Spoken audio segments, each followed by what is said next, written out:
Hello दोस्तों, प्रणाम। राधे राधे। एक सावन गीत है दोस्तों, आप लोगों को अच्छी लगेगी।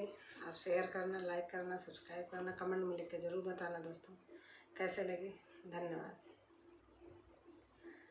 पूरब पश्चिमवा से उठी बादरिया बरसई लागे ना, बाबू तोहरे आंगनवा बरसई लागे ना।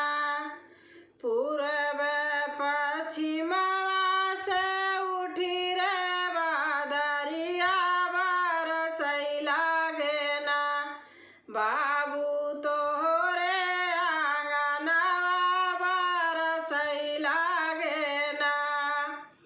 पूर्व पश्चिमवा से उठी रे बादरिया बरसई लागे ना, बाबू तोहरे आंगनवा बरसई लागे ना।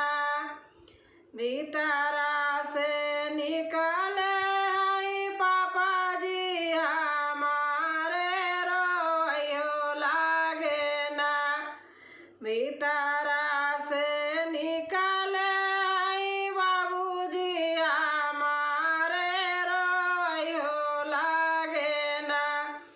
मुख दाई के रुमालिया रोयो लागे ना, मुख दाई के रुमालिया रोयो लागे ना। पूर्व पश्चिमवा से उठी रे बादरिया बरसई लागे ना, बाबू तोहरे आंगनवा बरसई लागे ना। पूर्व पश्चिमवा से उठी रे बादरिया बरसई लागे ना, बाबू तोहरे आंगनवा बरसई लागे ना। सबके बिटिया खेलाई की जाया कजरी हमारी बिटिया ना, रोवैया अपने सासुरवा हमारी बिटिया ना।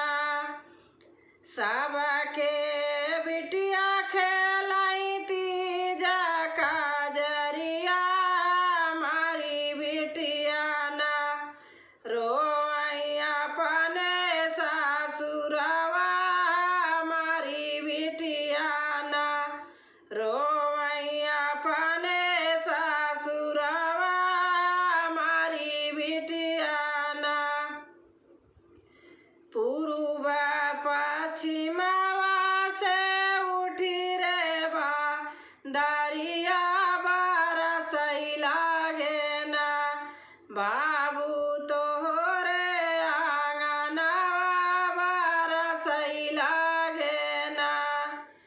पूर्व पश्चिमवा से उठी है बादरिया बरसई लागे ना, बाबू तोहरे आंगनवा बरसई लागे ना।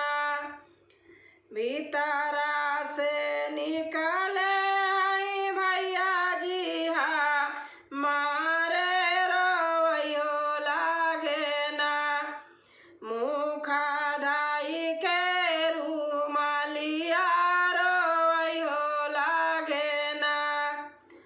भीतरा से निकले आई भैया जी हमारे रोयो लागे ना, मुख दाई के रुमालिया रोयो लागे ना, मुख दाई के रुमालिया रोयो लागे ना। सबके रे बहिनी खेलाई तीजा कजरी हमारी बहिनी ना, सबके रे बहिनी